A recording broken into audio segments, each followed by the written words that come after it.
Sorry, guys, I was on mute. Welcome back to the Lapeef Network. I was saying basically, because I already said it again, but I was saying basically, welcome back to the network. I am Ameera. I am joined with this very special woman. Her name is Crimson Cure. Now, I'm going to have to address her a little bit differently because she's Muslim, and because of our culture, or the culture that she most likely shares with me, we speak differently towards each other. And the way we address each other is Assalamu alaikum rahmatullahi wa barakatuh, Crimson Cure. Wa alaikum assalam wa rahmatullahi wa barakatuh. How you doing, sweetie? It is such an honor to have you here. I know you have your own platform. I have watched a few of your videos, and before we begin anything, I want this video and the stream to be centered around the unconscious and conscious mind of women and the things that we do that just do not make sense. So I know you speak a lot about that on your channel, but before we get to the questions that I have here, I would like you to say who you are and what do you stand for? What made you open your channel and why are you so fiery? Okay, so for those of you who are unaware, my channel is The Crimson Cure. My name is Kendra, and I started my channel in 2018 just because it was an outlet. I came to what's known as the manosphere because I was attracted to the conversation of the brothers, their insights, the things that they were going through. And it resonated with me because, you know, I have Black men in my family, my brothers, my father, and so on. And I watched their struggles and it was similar. I watched them go through a lot of the things that the men were talking about. And so it intrigued me to want to speak on those things that were happening in our community, but from a woman's perspective instead. And so I began my channel like that. It was really laid back. At first, I didn't have any consideration about growing the channel or anything. I just wanted a platform to speak. And then people began to sort of gravitate to it and like, oh, okay, this is a lady speaking this way. So, this is interesting. And so the fieriness actually comes from the passion of what I'm speaking about. Because when we speak in terms of culture, specifically Black culture in America, Black people have a lot of issues, some of which we recognize and others which we sort of turn a blind eye to. And so for those things that we have a tendency to maybe turn a blind eye to or, minimize its influence or its impact, I actually speak about those things. And so that's where the fieriness actually comes from. Well, you have a good reason to be what you are. I mean, this makes sense. I completely understand where you're coming from. And like I said, I've watched a few of your videos and I just sit there like, So, right. So I guess we can begin. Are you ready? Sure. All right. So my first question to you. So I guess we can start off a little bit regarding you personally and me personally. If you want, you feel free. So I wanted to ask you, because you're a Muslimah, do you face any challenges being a Muslim woman and being from your culture, from being a Black American woman and being Muslim and all of the rules that we have to follow? How do you take on the challenges of dealing with the strict Islamic rules? Well, at first it was really challenging. I took Shahada, I was 18. It was 1996 when I took Shahada. And it was actually really challenging because my family was my biggest pushback. They did not like it because I was raised Christian. Oh. So I was raised in the church and everything, singing in the choir, the whole 9 yards, all of it. And so, my mother was her father was the pastor. My grandfather was the pastor of the church that we went to school. We went to when I was a child. So we grew up in that entire environment. So when I came home and was like, yeah, I took Shahada. I'm not Christian anymore. My mom Uh-oh. was like, excuse me, you did what? I'm like, yeah. I've been contemplating this for years, and so yeah, I'm Muslim now. And so they didn't really take that news very well. I Um, imagine not. What made you do this? well, it kind of started when I was 13 years old. Um, I had a lot of spiritual leaning just because we had grown up in the church. And so spirituality or talks of spirituality was not foreign to me. So I began to actually read the Bible. Now we grew up with the King James version of the Bible. A lot of folk know we talking about a lot of black households. We had the King James version of the Bible. So that's what I grew up in. And if you're familiar with it, it has a lot of Shakespearean almost language in it. So once I became a little bit adept at it from school and them teaching that type of language and how to read it, I actually began to read the Bible. I probably read the Bible cover to cover probably about a good 3 times. And it started me on a spiritual journey. By the time I got through reading the Bible a couple of times, I wasn't Christian anymore. Now I hadn't converted to Islam, but I was like, okay, I don't believe in the Trinity because I didn't see it in the Bible. Uh-huh. Uh-huh. So I began to sort of ask questions to, like the elders in the church about specifically the Trinity, which was my point of contention. It was the thing that I couldn't get over with logic. Hmm. And because they never could give me a logical answer that was to my understanding, I said, well, let me start studying other things. So I went along, kind of long story short, I sort of did a little bit of dabbling and study with other Eastern religions, and spiritual ideologies. And I came around and I actually had I was not too partial to Islam. So Islam was actually the last stop on my spiritual journey. I, Mm. I held it off. I was like, okay, I don't want to know nothing about them. But I said, okay, if you're really on a spiritual journey, you have to look into everything. So Yeah. I did.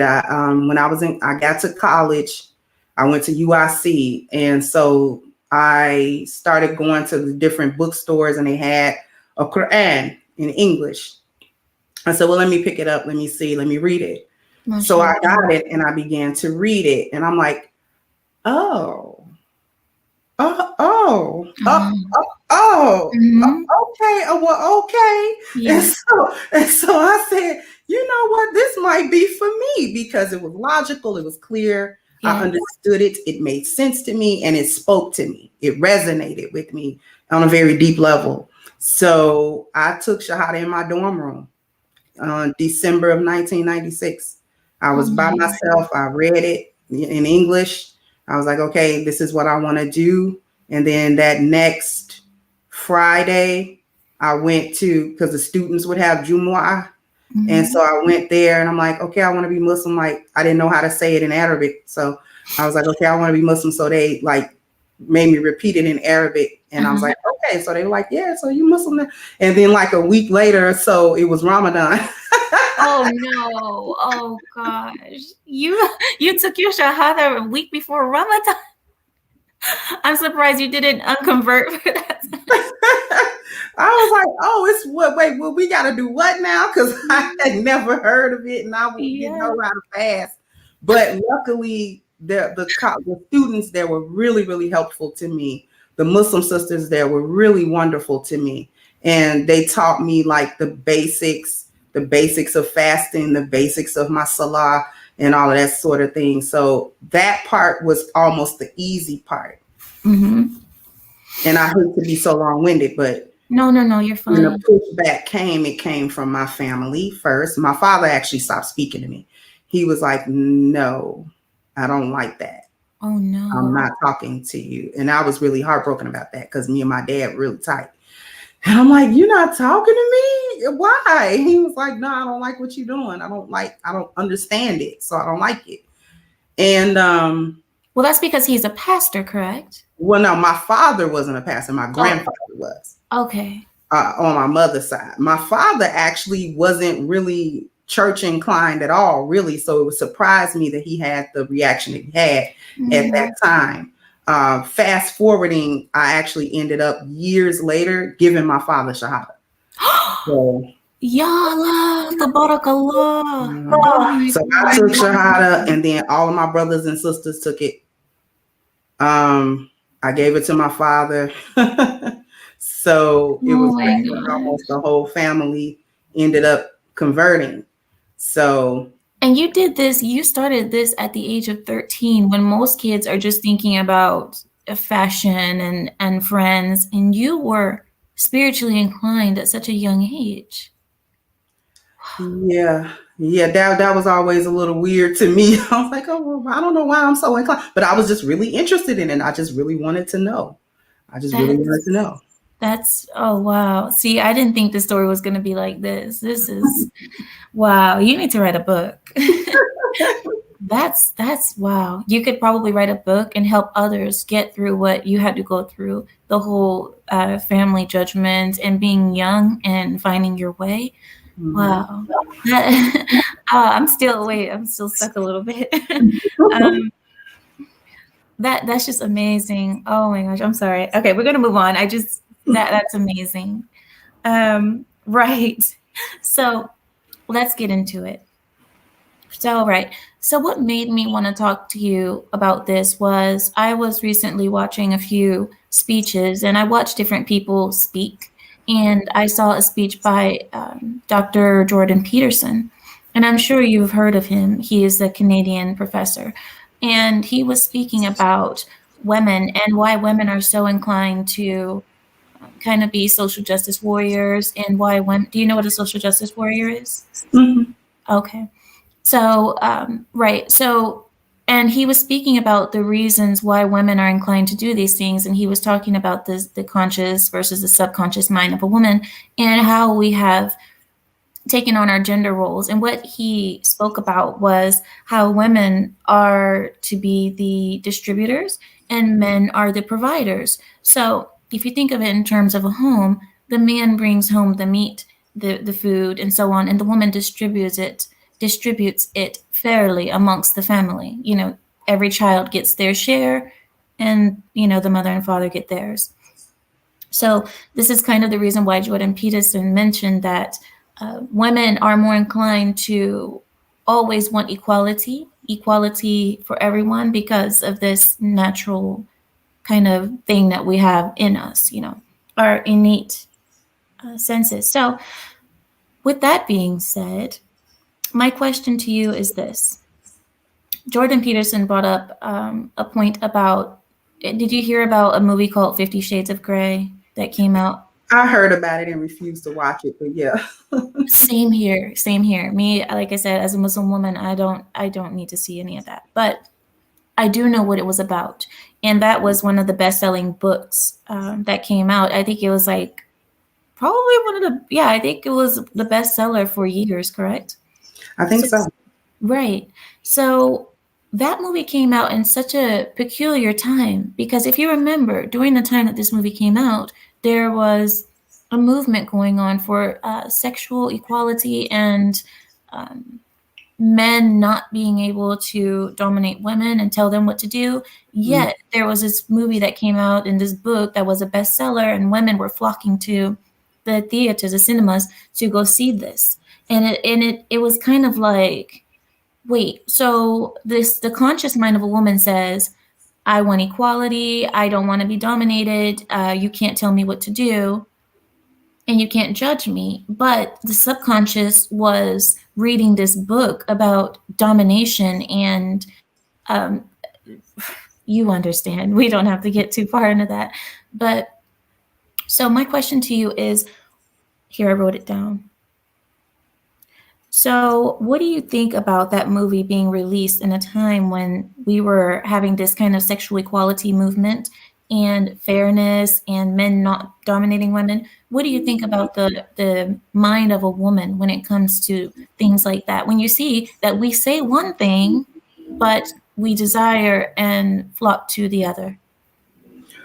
Well, and I kind of speak on about this on my channel, the war in women between what we're taught and what our nature is, because we're taught this sort of feminist, what I call a gynocrat meaning ruled by women, this sort of gynocratic thinking where we're supposed to be on exact equal footing with men, and to a certain degree almost superior to them.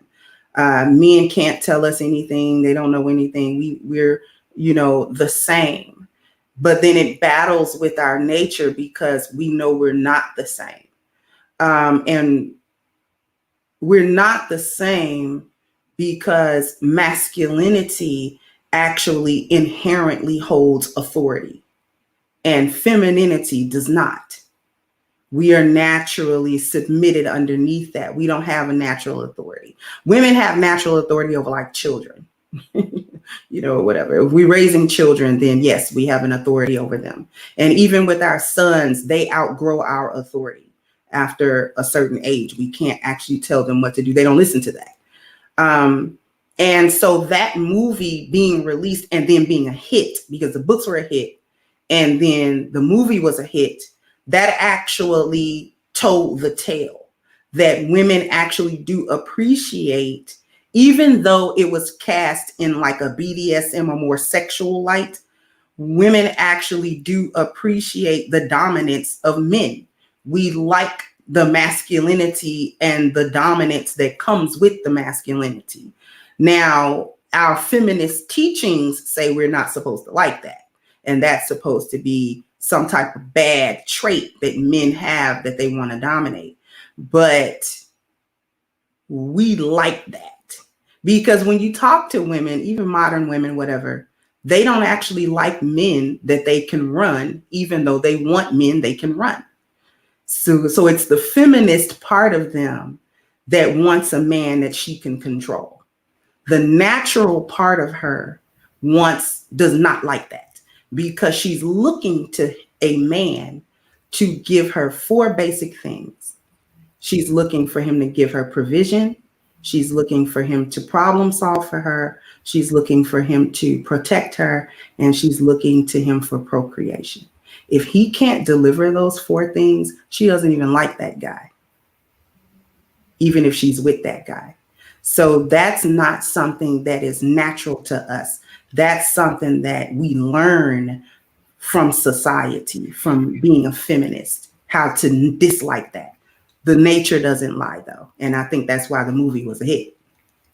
Well, they were also speaking about in this this speech or forum, whatever I can call it, they were also bringing up, like we're talking about now, the conscious and subconscious mind of a woman, and how with us it's almost as if, so one of the main traits of female nature is agreeableness. So us being agreeable, we tend to say things that sound right. We want, like, women are more, women are, I don't know, I can't find the word in my head right now. I guess I want to say we are more prone to, if we're asked questions, we will give the answer that we think sounds right, even though it may not be what we actually feel. While men they don't have that problem as much because they just say whatever they think the logical answer is. But for women, we will say the answer that we think is socially acceptable or more desirable to hear. So in that regard, I want to say, like, there is a saying that says, nice guys finish last, right? The reason why a lot of women, when they're asked about nice guys, many women will say, well, I like nice guys. I like guys with this kind of personality who's caring and sweet and will listen to me. But in reality, they will choose the guy that's the complete opposite.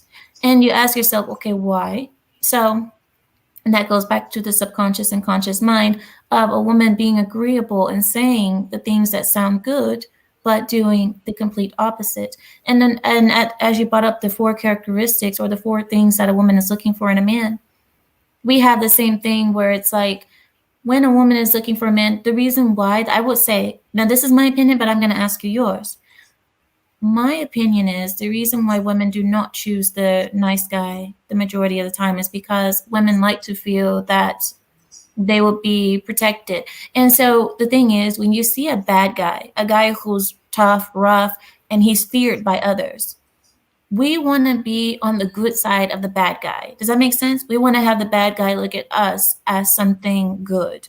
So if we can have the bad guy look at us as something good, that makes us feel unique. It makes us feel special and protected. And we know that he won't let anything happen to us because everyone else fears him. With the nice guy, however, we won't feel that way because we feel that, okay, nobody fears him, nobody's afraid of him. So if something were to happen with him around, I don't think that he would defend me, protect me. I won't feel protected next to this guy. What do you think about what I'm saying here about nice guys and bad guys? I agree with that. And I would add to it that the reason why the so-called good guy or nice guy is sort of looked over sometimes is because, again, we're living in a feminist driven society, and it actually affects the men as well as it affects the women, just in a different way. Definitely. So the men sometimes become too agreeable. Too agreeable. That's what quote unquote nice is. When women say nice, that's what we mean. We mean he's too agreeable. He's too going along to get along with us. And actually, that's a feminine trait. And not to say that those men are being feminine or effeminate. It's just a feminine trait because, like you were saying earlier, women are social. We're social creatures. And we have evolved to want to be part of the group because the group meant protection. Women don't like being outcast from the group. We just don't like it. Whatever group of women we're around, we like to try to be included in that group because to be excluded sometimes means that we don't get what we need. So we want to be included, even if we don't completely agree with what the group is doing, we still want to have some level of acceptance. Anything is better than being exiled. Yeah, exactly. No, we don't like that. I call it dying a social death. We don't like that. So we like to be included, but then if we see that same trait too pronounced in men, that's when we say he's nice because he's too agreeable. He's trying to go along to get along, and that's a more feminine type of trait. And we're like, I don't know, I don't like that because I want a man that has his own system, order, and structure. He doesn't have to go along with a particular mindset or a particular thought pattern. He can diverge from the group, have his own thing, and that's his thing. And he's doing it and he's successful with it. And it's like, that guy isn't necessarily a nice guy. He's an efficient guy. And that's a more masculine trait to have when they are able to create their own structures, because men create structures. Women don't do that. Correct. And piggybacking off of that, you're right. A lot of women, especially what I've seen today, a lot of women are saying, we can build just like men. We don't need to depend on them for this. We are capable of building our own and possibly even better. One thing that we haven't seen quite yet is women in positions of power, political power, social power, where they dominate completely. I am afraid as a woman, even me as a woman, I'm afraid to see that world. And there's just something about women, and I don't know if you agree or disagree with me here, but there's something about women that is just so vicious and kind of I don't know the word. It's just like, rancor. Do you know what rancor is?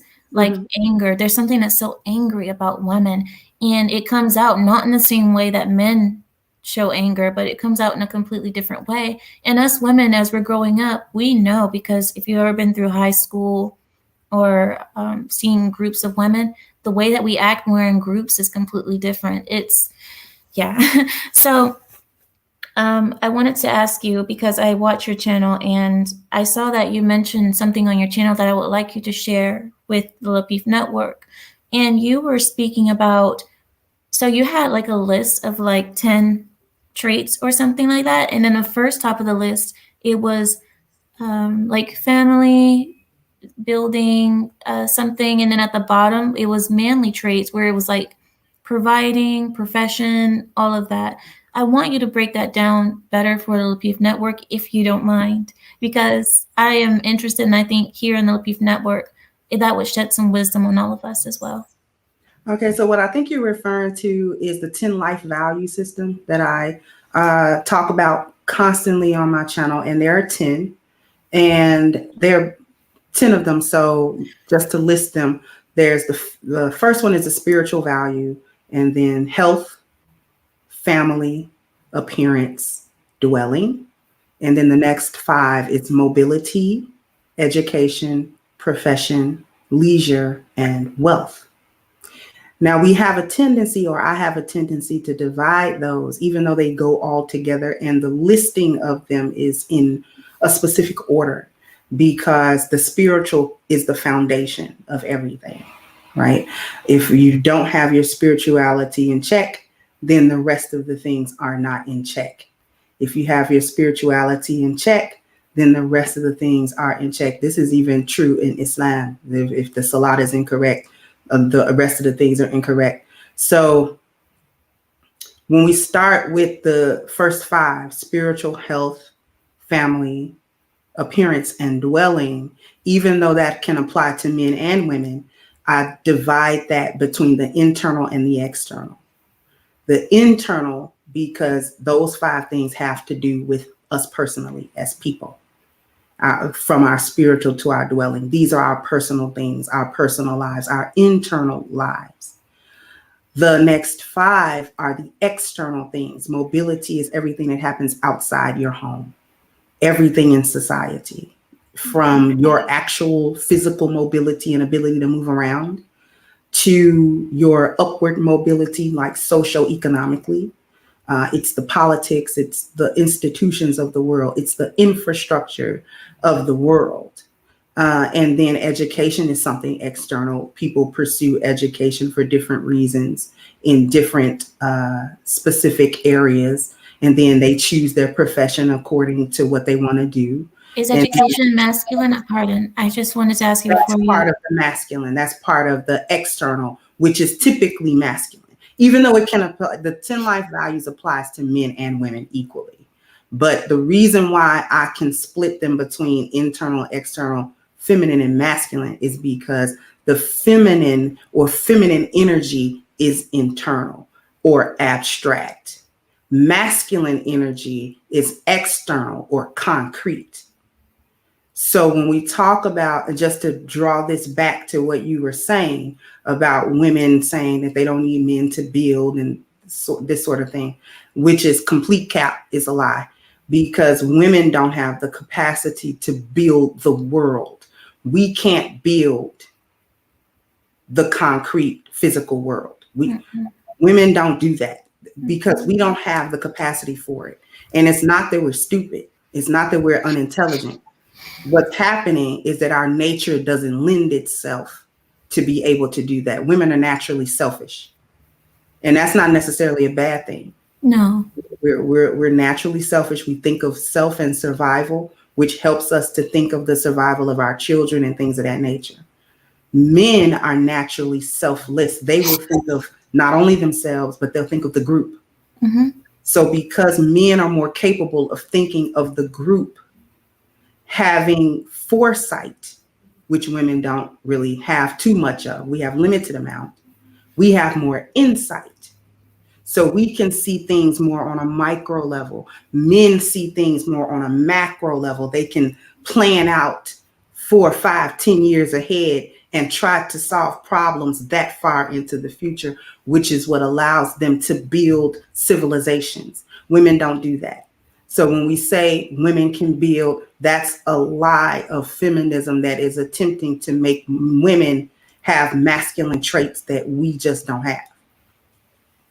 Wow, wow, I'm just soaking it up. You are, just hearing you explain it that way, it made me think about education and how women are, I know you said these traits both men and women can share, but thinking of it that way, putting it more in a masculine category, makes me think about society today and how women are so focused on education and always, gloating about the education that they have in education. And it's like, it's good to be smart, yes, but for some reason, women are starting to take on more masculine characteristics because of said education. And that could just be a societal flaw that we have, or it could just be, I'm not exactly sure why that is, that we as women do that. But you are quite intelligent. I Thank like you. hearing you, the way that you speak, the way that you break things down is so precise and clear, and anyone can understand. Yeah, sometimes I feel like I just can't, I don't have the words like you do. You have very good words. Thank you. I appreciate Let, that. right. I also wanted to ask you this. Now, this is a question that you go as far deep as you want to. I'm not going to pressure you. But since we are Muslims, and I respect you as a Muslim sister, and I think these kind of conversations are what people do want to hear, I want to ask you about marriage. I want to ask you, are you married, sister? No, I was widowed. So right now I'm not married. Okay, I'm sorry about that. Right, I wanted to ask you about your views on arranged marriage. What do you think about arranged marriage? You being a Muslimah and what you've seen, what are your views on it? Is it positive? Is it negative? And would you, if you have daughters, would you marry your daughter in this fashion? Definitely. I don't see anything wrong with arranged marriages. I think we've gone too far in America to the other extreme where women are choosing their own mates, and we actually don't do a good job because of the type of reasons why we choose different men. True. So a lot of us kind of mess that up until we're more mature, and then we figure out, oh, I was supposed to be going for these traits, not these traits. So I think arranged marriages can be quite beneficial, especially when we're talking about families that care about the growth of their communities and the growth of their families. Because if you have a completed family structure and your father loves you, he's not going to marry you off to some idiot, No. that's going to trash his daughter, because you're still his daughter. He doesn't want you to be in a situation where you're going to be abused, where you're going to be unhappy, where you're going to be treated poorly by this guy. He's going to try to make sure that this man that he's delivering his daughter over to can adequately take his place in her life. That's what he's going to try to do. And the same thing with a family and their son. They're not going to try to deliver their son over to take care of a woman that's just not worthy of everything that could possibly tear them down, or just make a bad decision on a woman just because she's pretty, but she doesn't have any wifely qualities. So he gets her, he marries her, and she tears his life up. But it's okay because she's cute, you know what I'm saying? Or Yeah. whatever. Mm-hmm. So arranged marriages to me don't have that stigma. Even though I was raised in America, it doesn't have that stigma to me. I would definitely do that, and would if I had biological children, because I raised my siblings, but I don't have biological children. If Okay. I did, yeah, they'd be getting arranged marriages. You're like, without a doubt, that's what's happening, and that's it. I love it. Yeah, because I've seen some, like my I'm pretty sure you've heard my marriage story on this channel, and haven't you, correct? Mhm. Okay. So I've gotten pushback about that too, and I didn't know my marriage was arranged. I didn't know that it was called an arranged marriage. I just thought that's just, I thought arranged marriages being children that are forced to marry someone that they don't know, and but I have come to the realization that yes, my marriage was arranged, but it, I wasn't, I guess you can say I wasn't forced in the child way. I was, yeah, the family took over my marriage. So, right. Leading on to that, what do you think? So this is completely off script because my questions are done, but I just want to speak to you candidly right now. what do you think? And oh my gosh, you make me bring up my fans too. Hey, we gotta be fans, sisters. Hey. I know. I love it. I'm like, is this a Muslim thing? Is this just what we do? Or This is what we do, honey. right? So, okay. So my next question to you is, this is just candid, just off the script. What do you think about our Muslim culture, how we are seen and how we are perceived by the world? What kind of improvements can we make within ourselves as a ummah? You know what the ummah is. Our ummah, what can we do to be better? And what problems do you think we have? Because a lot of people always ask, well, what are the problems with, Middle Eastern culture, or even, and I tried to say, like, Middle Eastern culture is Islam. There's not really any separation because, like I told many people, I can be next to a Somali, a Pakistani, an Indonesian, a Malaysian, or a Black woman, and we share the same culture. You are in my culture. We are the same culture. So, what do you think that our culture can do better? What do you think that we're doing maybe wrong or we can do better? Well, if we're speaking real candidly, Yes. I don't know how much the audience will understand of what I'm about to say. Okay. But the thing that we're doing wrong is that we're attempting, in some instances, not everywhere, but in some instances, we are attempting to appease the ideologies of non-Muslims to sort of conform Islam to a more progressive place, or a more, to align more with what is considered to be civilized or considered to be progressive thought. That's our number one problem as an ummah. We have left Quran and the Sunnah of Rasulullah Sallallahu Alaihi Wasallam. We've left that. We don't do that. We think that's backwards. We think that because Rasulullah Sallallahu Alaihi Wasallam lived about 1400 or so years ago, that his way of life is now played out. It's old fashioned. We don't need to do that because we've moved on and it's a more civilized world and we can do other things. This is where we went wrong, because when people respected Islam and respected Muslims is when we were practicing Islam the way that we should have collectively. But now in 2021, we're almost ashamed of it. We're almost ashamed to be Muslim or say that we're Muslim or act Muslim or do things that people recognize as Islamic. So as a collective ummah, that's our biggest problem.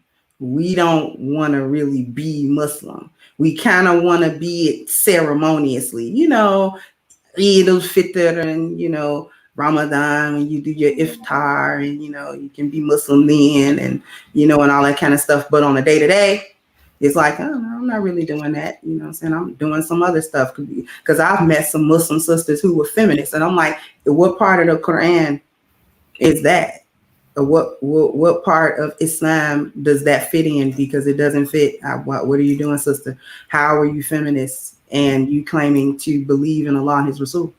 So that's our issue. If we want to be respected as an ummah, even by people who may not completely understand why we do what we do, then we need to live in a way that shows people the light and the positivity and the beauty of Islam. Because if they look at us and they look at themselves and they don't see any difference between our lives and their lives, then what incentive do they have to respect us any more or any less than anybody else, and on what basis? Wow.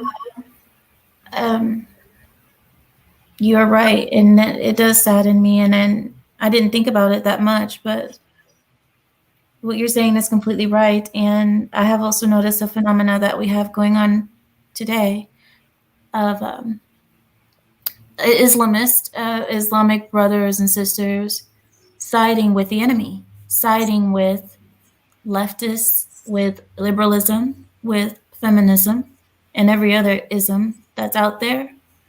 And you're right, we have this, but I do believe that the reason that they are doing this, which I completely disagree with, and I rebuke from, from every corner, I rebuke this. But what I have seen is that they do this because they feel like the enemy of my enemy is my friend. They feel like I don't want to be seen as, they want protection. I this is what I see. The Muslims in this country, they want protection, some kind of political protection. And what they have found is that the Democrat Party, liberals, and this is not a particularly political conversation, but this is what's happening. So what they've seen is that that side will always point the finger and say these people are hateful, these people are racist, and so on. And instead of thinking about your own values and thinking about how you actually live life and how you're supposed to live life, you will actually side with those that do believe in abortion, that do believe in feminism and women being above or equal to men. That's something that is not practiced in our own natural culture. So it does confuse me heavily because in March they have women's marches. Mm-hmm. Sister, I have seen hijabi women in hijab like yourself, walking with picket signs saying abortion is my right. Hmm. And we know full and well what Islam says about all of that stuff. And this ties back into a lot of Muslims not practicing and then going in, because it's like you said, they come here looking for some type of political asylum. And I get it that in a lot of places in the Middle East are considered to be war torn places. And so you might flee a place like that, which I understand completely. Us living in America, we've never seen war on our soil. So we don't know what it is to wake up to bombs or a whole neighborhood is leveled because there was fighting 5 years ago and nobody came to restructure these things. So I can only imagine the hardship that a lot of Muslims from the Middle East may be experiencing that makes them even come here in the first place, which is fine. It's fine. There's nothing wrong with that. At the same time, though, once they get here and then you get comfortable in what would be luxury for a lot of people, then now you want to, and I'm going to speak real frankly, Islamically, now that Allah has saved you from a bad situation and put you in comfort, now you forget about Allah. So now you don't want to do what Allah wants you to do. Now that you're in ease and comfort. So now you're looking to a political system to give you some type of relief or some type of asylum. You've bought into the mindset of like you said, these feminist marches and all of this crap. I have heard, like you, sister, Muslim sisters speaking at Muslim gatherings, and I'm hearing this feminist talk. And I'm like, what is this? This is not what is, and I want people to understand something. Those of you who may not be quite familiar with Islam and the things that it says, unlike what some people might think, Muslim women are not oppressed. Islam does not oppress us.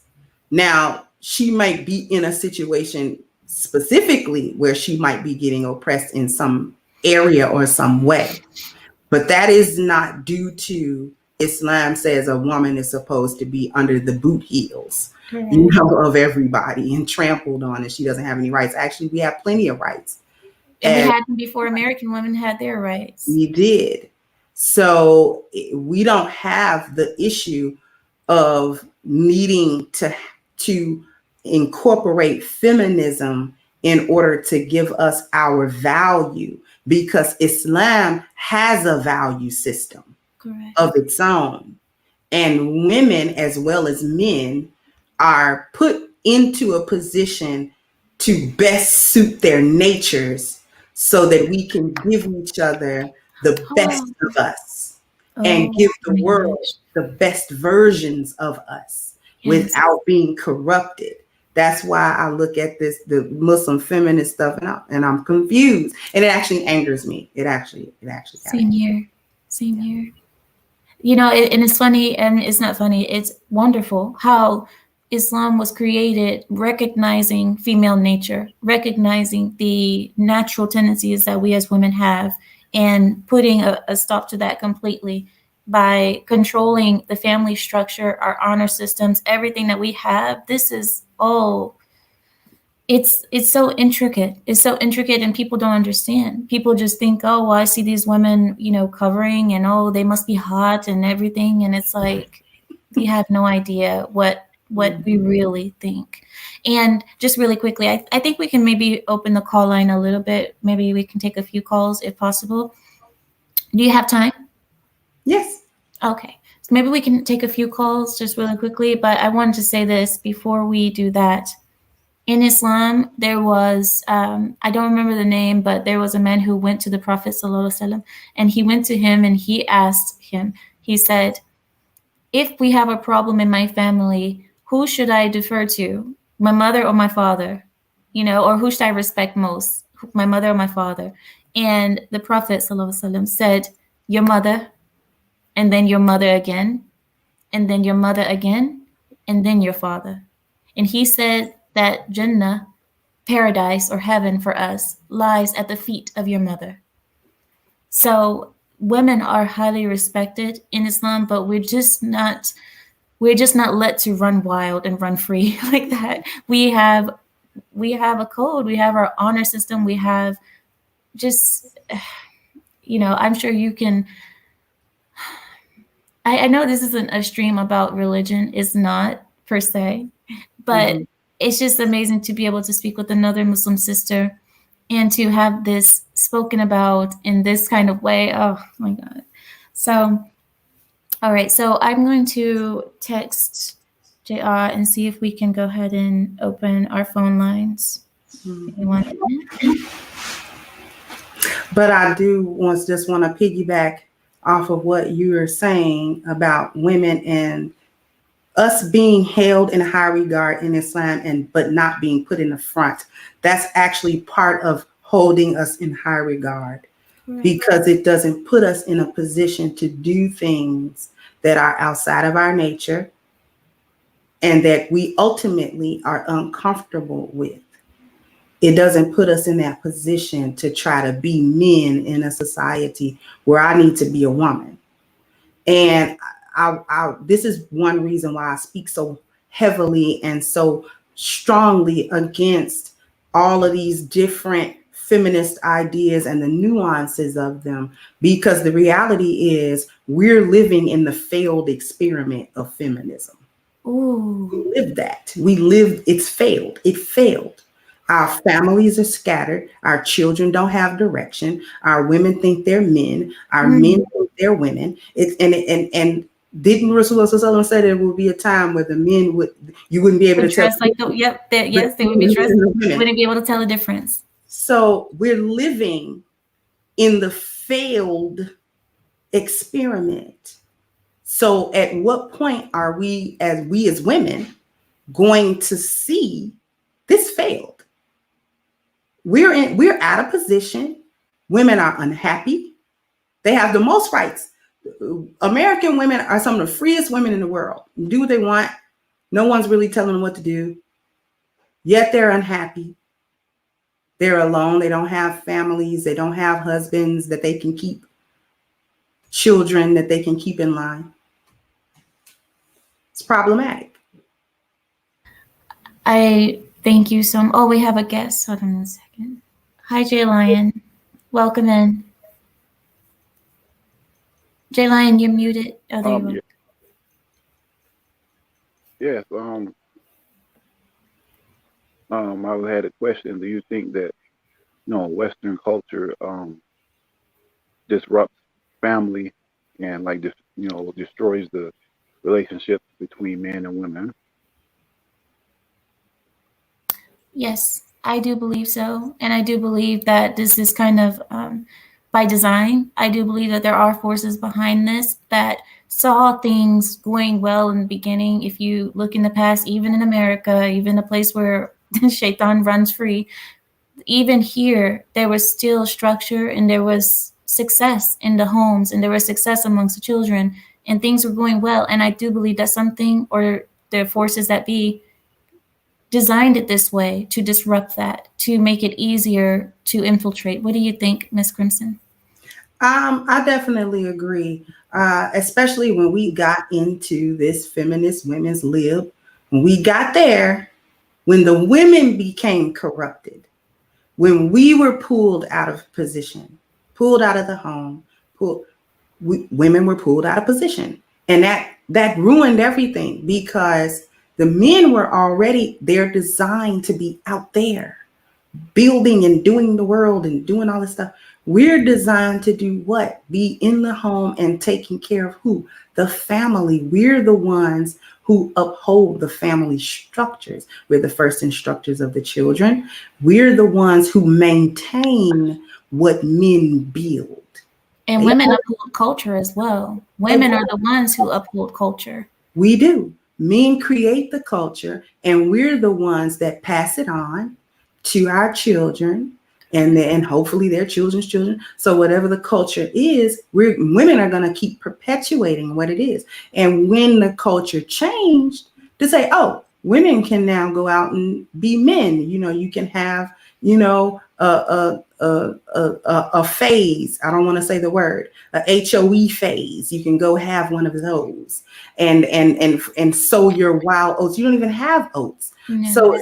So telling women that they can approach life in a masculine way, the way men approach life, completely ruined us. Because now who teaches the children?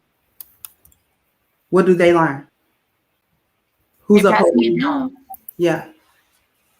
They're passing it down. And he's right when he talked about the culture ruining us. It is that. And the women are the ones handing down that culture. Remember, women are the ones who enforce culture among the family. We are the ones that are teaching the children. The children speak in our accent. Whatever accent the mother has, the child will speak in that accent. Hi, Sila. Hi guys. It's really nice to talk to you guys. Hi. Um, I just wanted to share something. Um, you guys made a good point about feminism failing us completely. All my friends and I are in our 30s, and a lot of my friends are struggling with infertility. And nobody taught us that by the age of 30, a woman's going to lose 90% of her ovarian reserves. And I have all of these friends of mine doing IVF, spending thousands and thousands of dollars. And, this hasn't been shared to us in our teens or early 20s. It was kind of like economic value is the only value. Family value doesn't matter if it doesn't bring you money. And so here we are, very upset. And there's a biological factor that nobody ever really wants to talk about. And I feel like they're profiting off of us, so I just want to share that perspective. I just feel like we're struggling with high levels of infertility, and it's really a shame. Our family structures are just falling apart. You're right, Sila, and not only that, men are. They were doing like, God, I hate to speak in such terms, but they were doing sperm counts with men, and they are recognizing that even today's modern men have a significantly less sperm count than men of the same age back in the day. So even men are having issues with sperm counts, and I don't know if that has to do with testosterone, diet, or what have you.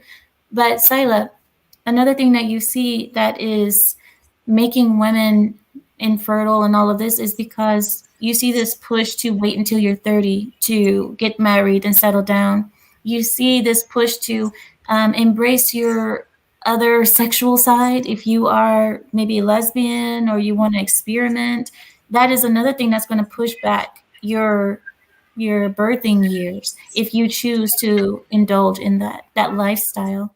You're Crimson? so correct about that. I'm so sorry to jump in. They No, you're told fine. us go to school, get all this education. A lot of this education is just humanities.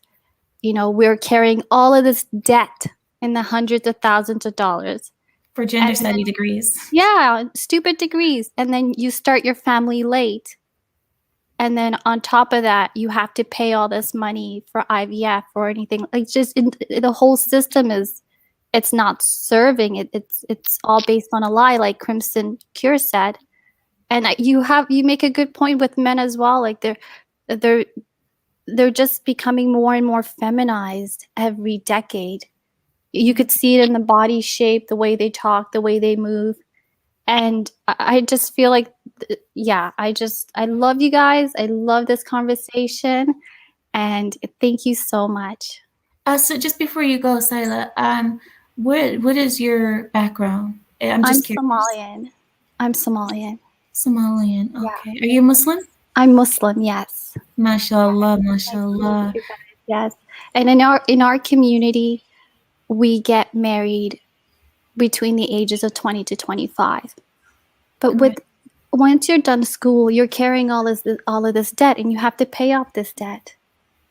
And so that sets, family building, it sets it back. And so then it's just nothing is based on biology anymore. And I know Crimson Cure, you talk a lot about that, a biological factor, which feminism, it's their kryptonite, biology, because it goes against them. And so I was just talking to a lot of my girlfriends, and they're just all struggling with family planning. And then when you talk to the doctors, they say the same thing. Well, by the age of 30, you're going to lose this money, your fertility declines. But nobody really wants to talk about that. They want to have a hot girl summer, right? Mm-hmm. And then they're stuck with what? With all these bills at the end of the day. And a lot of men don't want to pick up the tab for IVF. They don't want to pick up the tab for it. It's your hot girl summer. Well, right? Another thing that they like to say is when you bring up the biology, a lot of thing that I've seen a lot of women say, well, I know a woman, you bring up these anecdotal experiences. I know a woman who had a baby at 40. And it's like, yeah, it's possible, but do you really want to risk it? Do you really want to risk having to go through all of that to, for what? For what? Exactly. I think Crimson Cure talked about that in one video about the exception being the rule for women. I don't know. I believe so. I just remember watching a documentary on sexually transmitted diseases, and it was talking about how STDs discriminate against women. They target women more than men. This is the biological reality. The women are more likely to get gonorrhea, chlamydia, syphilis, HIV, just based on their anatomy. And that men are less likely, heterosexual men. And so that explains why there are more women with STDs. Like, women pay the price for all of these things, but nobody really wants to talk about that. Yes. It's just like, feminists don't want to talk about that. Hey, this sexual revolution, it didn't provide us with nothing but high rates of STD and unwanted pregnancies. And even now studies are coming out, and I'm so sorry if I'm rambling on, guys. No, studies are coming out talking about how circumcised men have a 60% decrease in contracting a sexually transmitted disease, where women don't have that. They don't have that. So it's like the game isn't set up for this, hot girl summer. I keep repeating it, but that's all we hear on, everywhere. It's like, oh, have fun, enjoy it. And then what? It's like that story of the ant and the grasshopper, where the ant works all summer and the grasshopper fiddles around, and winter comes. And who's out of luck, right? Exactly, the grasshopper starves to death. Yeah. So Thank you so much, Sila. I really appreciate that. You bring a lot of insight into this conversation. Thank you so much. Thank you so much. Thank you so much. Alaikum. Hi, Ace. Welcome in. Hello. Good evening, ladies. How are you? Hello. So it's really interesting that we're bringing up this subject because I watched. Are you both familiar with Rollo Tomasi and some of his work? Yes. Yes. So he spoke about how, and I think what the sister was mentioning earlier, Crimson Cure, that we're living in what we call a gynocentric social order, meaning where women dominate everything. We're seeing this everywhere in movies and academia, where it's a female way of thinking. Recently, the APA has deemed traditional masculinity as a personality disorder. So that's kind of the way that we're going. This isn't going well. Um, so also with that, it also has to do with the female mating strategy. So I don't know if you're too familiar with alpha seed and beta need. So Alpha what? alpha seed and beta need. Oh, okay. So it has to do with the female's mating strategy. So pretty much for the guys that she deems as a beta male, she's going to look for the security. But from the alpha, it's who she wants the seed, in other words, to procreate with, who she has a sexual desire for. So now that females are technically in control of their own birth, they can abort a baby when they want to. Well, now that the fact that females can actually provide for themselves, like, getting high paying jobs and things like that, they're more focused on the alpha seed part of things. So they're more interested in their sexual desires rather than their own security. And so that's why we're seeing the world that we have today. And I mean, I believe that the West is actually going to fall because of, like, families pretty much are gone. They really, really are. The West is slowly falling. We're not going to see things how they were in the past.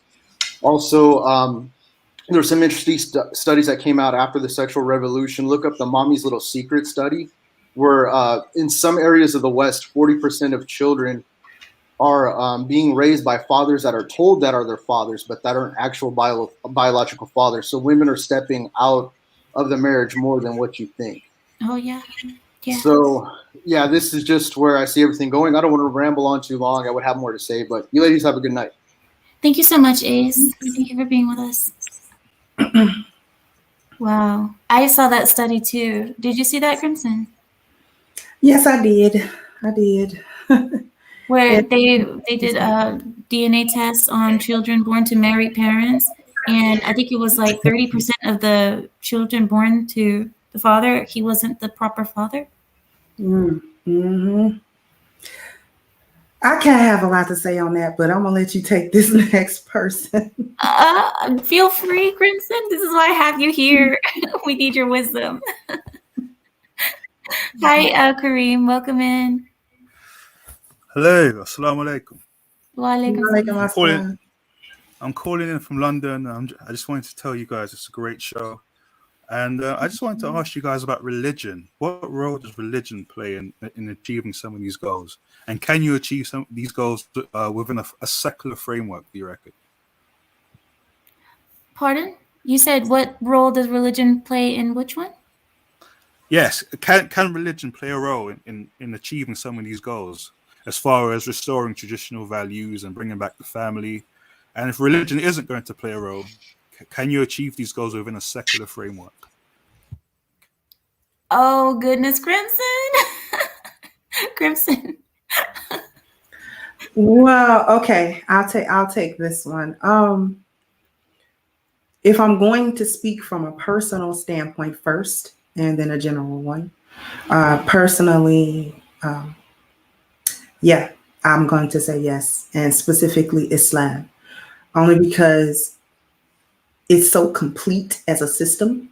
It's not just going to pray and going to the masjid and going. It is a system. I don't even call it a religion. We call it a deen. It's a lifestyle. It is a life. It is a way you live your life every day, from the personal to the communal level to the governmental level. So I'm personally going to say yes, of course, because it's when we took the concept of the Most High, God, Allah, out of everything, because we thought we could govern ourselves better, is why we're in the situation that we're in.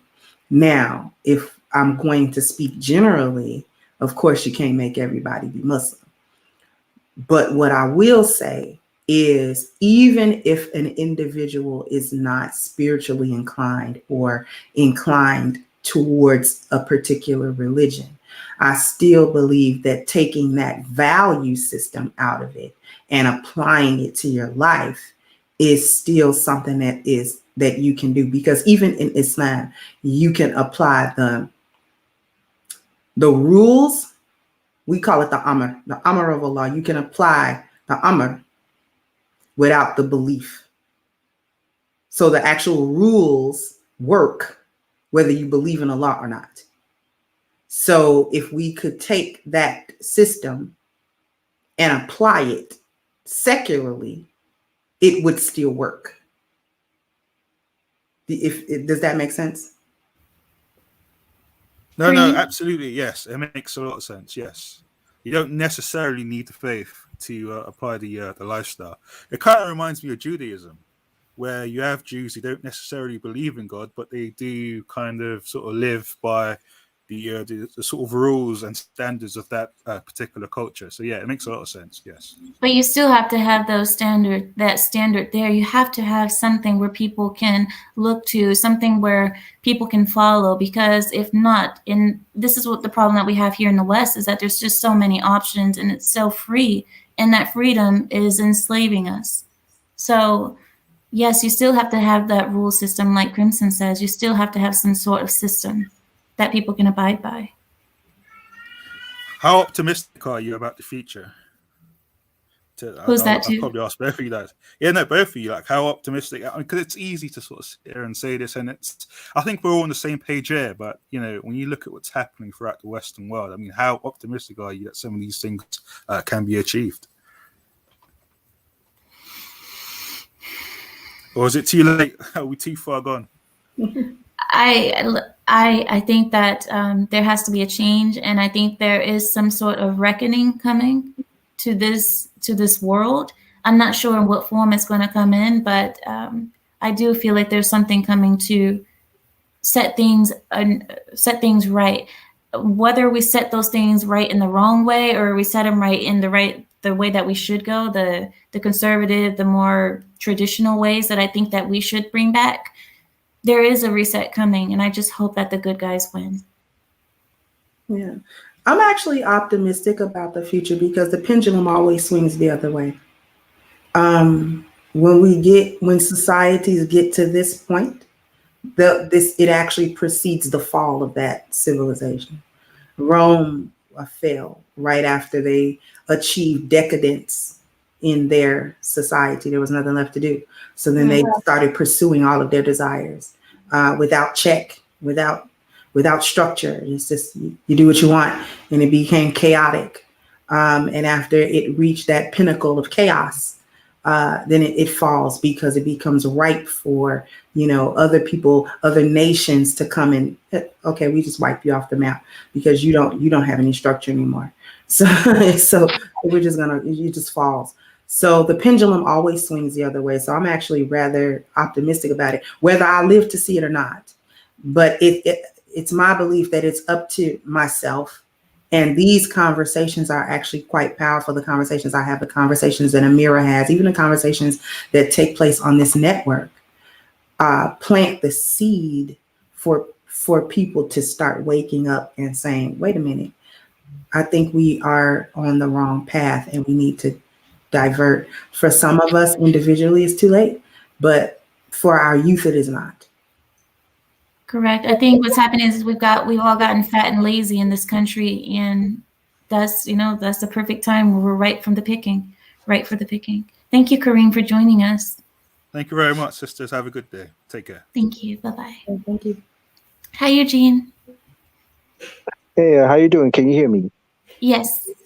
Hey, first of all, this is my first time watching you live, Ameera.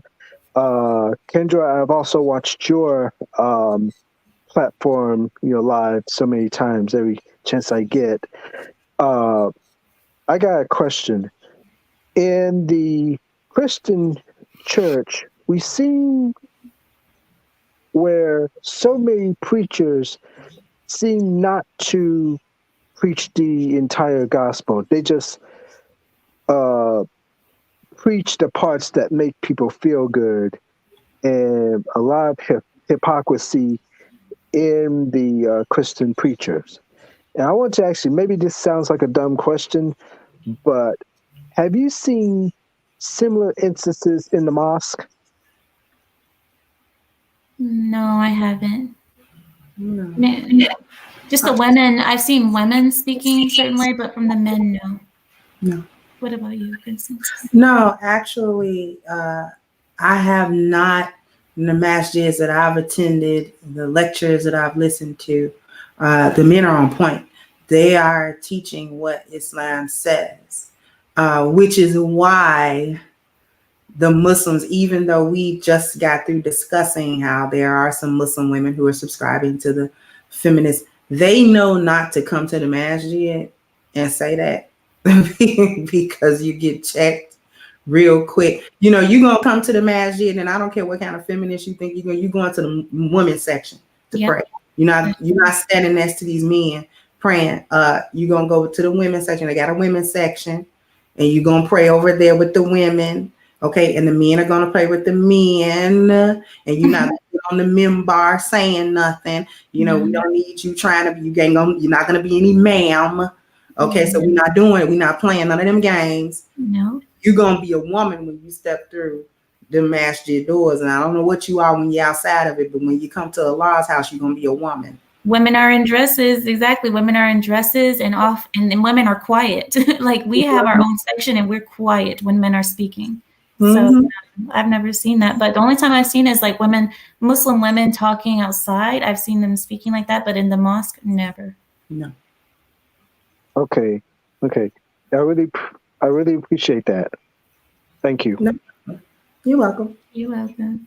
You know, that is something I really appreciate about Islam, because look at that. Look how just united that is with us. You are probably on the other side of the world than I am, but we still have the exact same experiences in our mosques.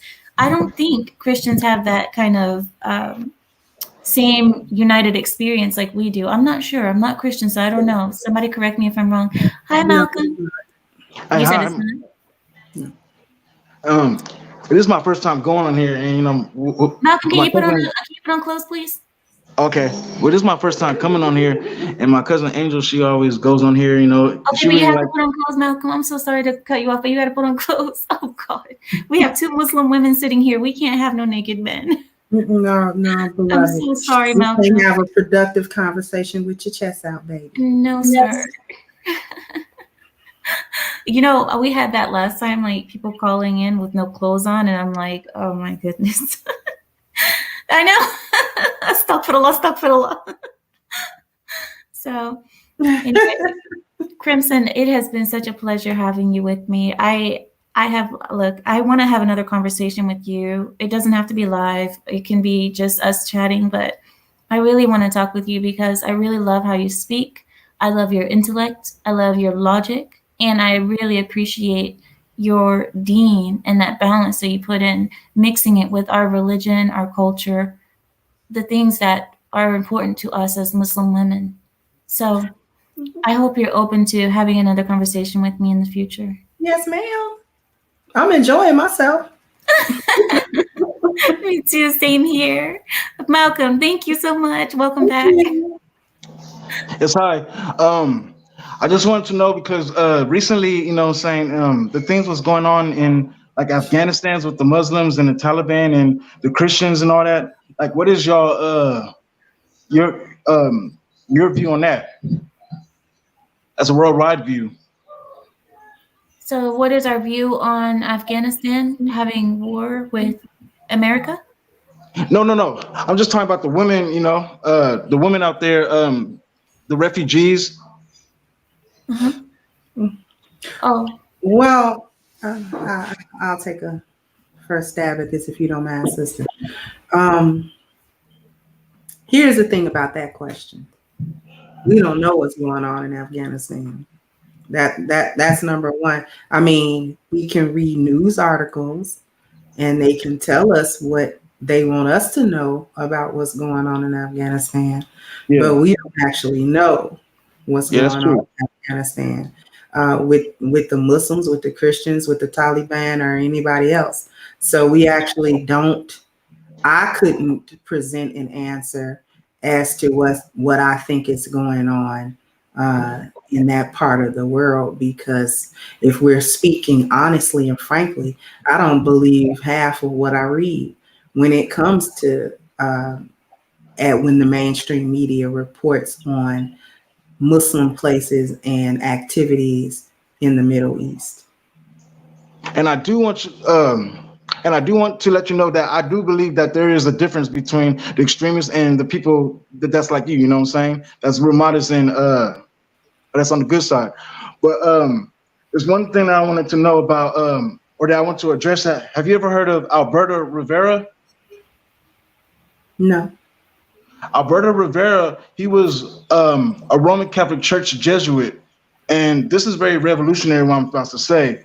He was raised a Jesuit, and his superiors told him that the Roman Catholic Church made the Muslims to battle during the Crusades and all that, and he got killed for this, for exposing this, and he became Seventh-day Adventist. And then, well, I'm not gonna say he was killed, but basically he was poisoned. He was poisoned. And on that note, is that 5 months ago the Pope went to Iraq. I'm sorry, guys. I had to cut that one off because I don't know where that was going. Sorry, guys. Sometimes some stories are told. I don't know what I don't know what that is. Here, let me contact JR about that because I don't know what just happened. 1 second. Do you understand what he was talking about? Do you understand what he was saying? I think I understand where he was trying to go, but honestly, it didn't fit with this show because this isn't a political, religious show. We just happen to be Muslim, so we share these ideas and the culture. Correct. But at the same time, this show isn't about the origin of Islam and how it came into and what ties it had with the Crusades. You know, that's almost a historical conversation as well. So. Well, that's why I didn't really understand where he was going with the question with Afghanistan and so on and so forth. I mean, we don't know. You were completely right in your answer. That's why I'm kind of hesitant to answer about that because we don't truly know what's going on there. I have my own views politically about what's going on over there that may not fit with what we're talking about right now. So I'd rather us not go into Alberto Rivera. Sorry. I'm sorry about that. I'm sorry. But anyway, so let's see. Is there anything else that you wanted to say before we? Were we taking any more people? I think no. I think we're done here. Okay. Mm-hmm. Well, the first thing I really did enjoy myself, sister. This was an awesome conversation. I'm so glad that I was invited to this platform to have this conversation with you and with everyone else. I was really looking forward to it. And I guess the only thing that I really want to say is why I agreed to come here. First of all, because Lapeef Network is like awesome, right? Because I watch you guys and like y'all are awesome. The conversations are so like lively and it's like, oh my God, everybody has a different opinion, but it's awesome though. But also not only because it's dope, but I come here and I agreed to be here just to establish with everyone my perspective, my personal experiences, and to share with everyone the different facets, because yes, I'm Muslim and I've been that for like more than 25 years, but I was also Christian at one point and I was that. And I'm also a Black woman. So I understand that. So there are different facets and nuances to this thing that I've had the privilege to understand because I belong to these groups. I belong to the group of Muslims. I am part of that Ummah. I am part of the Black community. I am a Black woman and had that experience in America, you know, and all of that. So I just wanted to make sure that people sort of understood, and I wanted to be clear about why I agreed to be here and have this wonderful conversation with you. It's such a refresher. I love being able to come and speak so honestly with another woman who actually agrees that we shouldn't be serious. I know, I know. Isn't it sad when you have to argue with women about feminism and it's like, why are we even here? How did we get here? Exactly. Yeah, I don't like having to argue about it, but it's so calming and so refreshing. I really, really enjoy myself, and I'm hoping that we do get to have other conversations online and offline. So I'll give you my number, sweetheart, and we can talk and do whatever. I Mhm. would really appreciate that, Crimson, because like I said, I haven't spoken to you much before tonight, but just speaking with you today and hearing your insight, and like I said, the words that you use, I don't mean to be a bad host, but I was just sitting here like, I'm sorry if I wasn't the best host, but I was actually kind of You're like, wonderful. You're wonderful. I'm so glad. It was wonderful. I was in learning mode for a second. So I'm sorry, guys, if I didn't seem like I was handling it the best, but yes, I will give you my number as well. We can exchange numbers, and I would love to speak with you. We can talk about things on Fridays and everything. Oh my God. So thank you guys for joining us. And Crimson, if there's not anything else that you wanted to say before we go, we will close out. Anything else? No, ma'am. Thank you. Alrighty then. So thank you all for joining us in this live stream with the Crimson Cure, the great Crimson Cure. And with that, we yield our time. Bye-bye. Bye-bye.